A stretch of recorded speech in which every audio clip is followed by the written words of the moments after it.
Hi friends, మహాభారతంలో అర్జునుని వీరత్వం మనకు కనిపిస్తుంది. అర్జునుడు గొప్ప ధనుర్ధారి, ఎన్నో దివ్యాస్త్రాలను పొందిన మహావీరుడు. కురుక్షేత్ర యుద్ధం అంతటి పెద్ద యుద్ధంలో అర్జునుడు భీముడు చూపిన వీరత్వం వలనే పాండవులకు విజయం లభించింది. అర్జునుడు శ్రీకృష్ణుడు ఎంతో ప్రేమగా ఉండేవారు. ఒకరంటే ఒకరికి అమితమైన ప్రేమ, గౌరవం, అభిమానం. అర్జునుడు చేసిన యుద్ధాలలో దాదాపుగా అర్జునుడే విజయం సాధించాడు. అంతటి గొప్ప వీరుడైన అర్జునుడు ఆ రాక్షసుని చేతిలో ఎందుకు ఓడిపోయాడు? శ్రీకృష్ణుని ముందే అర్జునుని కొట్టి నోట్లో నుండి రక్తం కక్కుకునేలా చేసిన ఆ రాక్షసుడు ఎవరు? అర్జునుని ఆకాశంలోకి ఎగరేసిన ఆ శక్తివంతమైన రాక్షసుడు ఎవరు? శ్రీకృష్ణుని ముందే అర్జునుణ్ణి ఇలా చేస్తుంటే శ్రీకృష్ణుడు ఆ రాక్షసుణ్ణి ఏం చేశాడు? ఇలాంటి సందేహాలన్నింటికీ సమాధానాలు ఈ వీడియోలో తెలుసుకుందాం. వీడియో చూస్తున్న వారిలో ఎవరైనా శ్రీకృష్ణుని భక్తులు ఉన్నట్లయితే తప్పకుండా జై శ్రీకృష్ణ అని కామెంట్ చేయండి.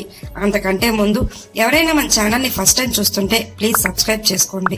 అలాగే ఈ వీడియోని తప్పకుండా లైక్ చేయండి. మీ ఒక్క లైక్ మాకెంతో సపోర్ట్నిస్తుంది. వ్యాస మహాభారతంలో హరివంశ పర్వంలో మనకు నికుంభ అనే రాక్షసుని గురించి ప్రస్తావించబడింది.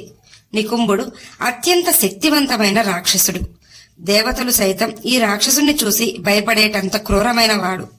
నికుంభునికి దీర్ఘాయుష్యు కావాలన్న దురాశ కలుగుతుంది. మరణం లేకపోతే లోకాలన్నింటినీ పాలించే రాజు అవ్వచ్చన్న దుర్మార్గపు ఆలోచన ఆ రాక్షసునికి వస్తుంది. వెంటనే నికుంభుడు శివునికై ఘోర తపస్సు చేయసాగాడు.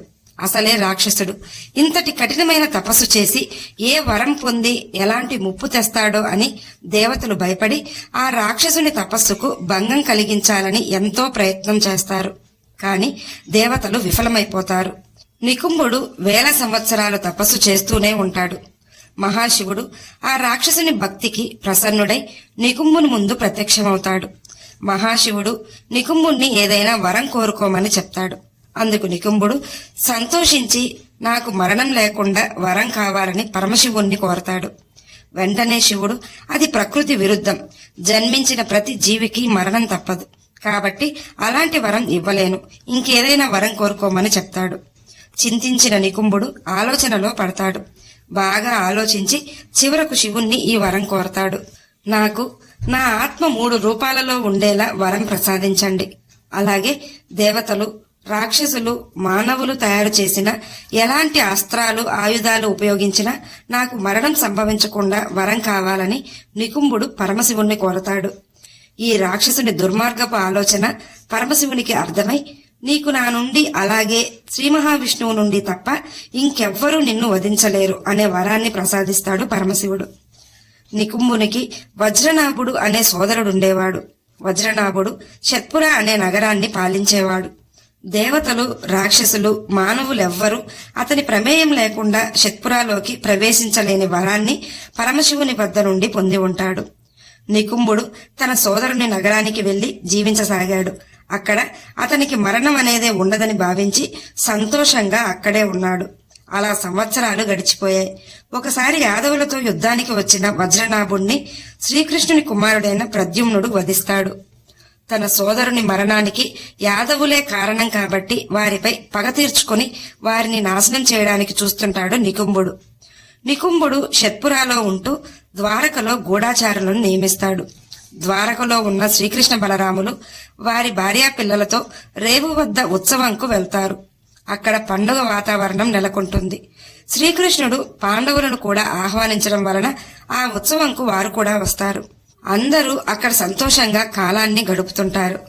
ద్వారకలో ఉన్న మహాయోధులందరూ ఉత్సవానికి వెళ్లారని, ఇక ద్వారకలో యువకన్యలు, స్త్రీలు మాత్రమే ఉన్నట్లు నికుంభునికి తెలుస్తుంది.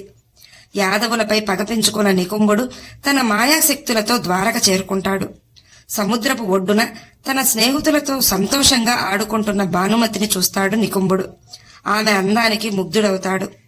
భానుమతి శ్రీకృష్ణుని మనవరాలు. వెంటనే ఒక పక్షి రూపం ధరించిన నికుంభుడు భానుమతిని ఎత్తుకొని ఆకాశం వైపు ఎగిరి వెళ్తుండగా ఆమె స్నేహితులు రాళ్లతో ఆ పక్షిని కొట్టడానికి ప్రయత్నించి విఫలమవుతారు. అనేక ముళ్లతో గద్ద ఆకారంలో ఉన్న ఆ పక్షిని చూసి అందరూ భయపడి కేకలు పెడతారు. ద్వారకలోని కొందరు వెంటనే ఉత్సవం జరిగే చోటుకు వెళ్లి శ్రీకృష్ణునికి జరిగిన విషయం చెప్తారు. కోపంతో శ్రీకృష్ణుడు ఆ రాక్షసుడైన నికుంభుణ్ణి పట్టుకుని భానుమతిని కాపాడాలని అనుకుంటూ శ్రీకృష్ణుడు గరుణ్ణి గురించి అనుకోగానే గరుడు వారి ముందు ప్రత్యక్షమవుతాడు. బలరాముణ్ణి అలాగే మిగిలిన యాదవ యోధులను పిలిచి మిగిలిన వారిని క్షేమంగా ద్వారకకు చేర్చి అక్కడున్న వారందరికీ రక్షణగా ఉండమని చెప్తాడు శ్రీకృష్ణుడు. శ్రీకృష్ణుడు అర్జునుడు కలిసి గరుడపై షత్పురా నగరం వైపు వెళ్తారు. ప్రద్యుమ్నుడు తన రథంపై వారిని అనుసరిస్తాడు. యాదవులు వచ్చేలోపు భానుమతిని తీసుకుని తన నగరానికి చేరిపోవాలని అనుకుని వేగంగా షత్పురా వైపు వెళ్తుంటాడు. కాని శ్రీకృష్ణుడు అర్జునుడు వెంబడిస్తున్నారని తెలిసి నికుంభుడు తన మాయాశక్తులు ఉపయోగించి అక్కడి నుండి అదృశ్యమయ్యాడు. ప్రద్యుమ్నుడు తన భార్య మాయావతి వద్ద మాయా విద్యలు నేర్చుకున్నందున నికుంభుణ్ణి బహిర్గతం చేశాడు. వెంటనే అర్జునుడు నికుంభునిపై వందలాది బాణాలు ప్రయోగించాడు. దాంతో భానుమతి స్పృహ తప్పడంతో నికుంభుడు ఆమెను గోకర్ణ పర్వతంపై పడేసి షత్పురా నగర పులిమేరలకు చేరుకుంటాడు. ప్రద్యుమ్నుడు తన రథంపై భానుమతిని ఎక్కించి ద్వారక చేర్చి తిరిగి శ్రీకృష్ణుని వద్దకు చేరుకుంటాడు. షత్పురా నగరంలోని ఒక గుహలోకి వెళ్లి దాక్కుంటాడు నికుంభుడు. ఎందుకంటే షత్పురా నగరంలోకి ఎవరూ ప్రవేశించలేనందున అక్కడ దాక్కున్నాడు. రాత్రంతా శ్రీకృష్ణుడు అర్జునుడు ప్రద్యుమ్నుడు గుహ బయటే వేచి ఉన్నారు. ఎంత సమయమైనా నికుంభుడు బయటకు రాకపోవడంతో ప్రద్యుమ్నుడు నికుంభుణ్ణి దూషించడం మొదలు పెడతాడు. ఎంతో శక్తివంతుడైన నీవు పిరికివానిలా గుహలో దాక్కున్నావా? ఏమయ్యాయి నీ శక్తులు? ఇంత పిరికివానివా అంటూ కావాలని దూషిస్తాడు. ప్రద్యుమ్నుడి మాటలకు కోపంతో గర్జిస్తూ గుహలో నుంచి బయటకు వస్తాడు నికుంభుడు. బయటకొచ్చిన నికుంభుడు వారికి కనపడకుండా అదృశ్యంగా వారిని కూడా దూషిస్తూ ఈ రోజు యాదవుల నాశనం జరుగుతుంది నా చేతిలో అంటూ గర్జిస్తాడు. ఆ రాక్షసుని మాటలు మాత్రమే వినపడుతుండటంతో అర్జునుడు శబ్దం విని అటువైపుగా బాణాలు వేస్తుంటాడు. వెంటనే నికుంభుడు తన మాయాశక్తులతో మాయమవుతూ అర్జునుడు ఉన్న చోటుకు వచ్చి అర్జునుణ్ణి తన గదతో గట్టిగా కొట్టాడు. ఆ దెబ్బలకు అర్జునుడి నోట్లో నుండి రక్తం కారుతూ ఉంటుంది. అయినా నికుంభుడు అర్జునుడిని మరింత గట్టిగా కొట్టడంతో నోట్లో నుండి రక్తం కక్కుకొని స్పృహ తప్పి పడిపోతాడు అర్జునుడు. కృష్ణ, ఈ రోజు నా నుండి అర్జునుడిని నువ్వు కాపాడలేవు అంటూ అరుస్తాడు. వెంటనే ప్రద్యుమ్నుడు నికుంభునితో యుద్ధానికి దిగడంతో నికుంభుడు ప్రద్యుమ్నుని కూడా స్పృహ తప్పి పడిపోయేలా చేస్తాడు. శ్రీకృష్ణుడికి పట్టరాని కోపం వచ్చి నికుంభునితో శ్రీకృష్ణుడు యుద్ధానికి దిగుతాడు. ఈలోపు స్పృహలోకి వచ్చిన అర్జునుడు ప్రద్యుమ్నుడు నికుంభునిపై బాణాలు వేయడంతో నికుంభుడు అదృశ్యమై అర్జునుని వద్దకు వచ్చి అర్జునుణ్ణి ఎత్తుకుని ఆకాశంపైకి ఎగిరి అక్కడి నుండి అర్జునుణ్ణి భూమిపైకి విసిరేస్తాడు. శ్రీకృష్ణుడు అది గమనించి ప్రద్యుమ్నుణ్ణి పట్టుకోమనగానే ప్రద్యుమ్నుడు అర్జునుడి కింద పడకుండా పట్టుకుంటాడు. ప్రద్యుమ్నుడు పట్టుకోకపోతే అర్జునుడు మరణించేవాడు. శ్రీకృష్ణుడు కోపోద్రిక్తుడై నికుంభుణ్ణి వధించాడు.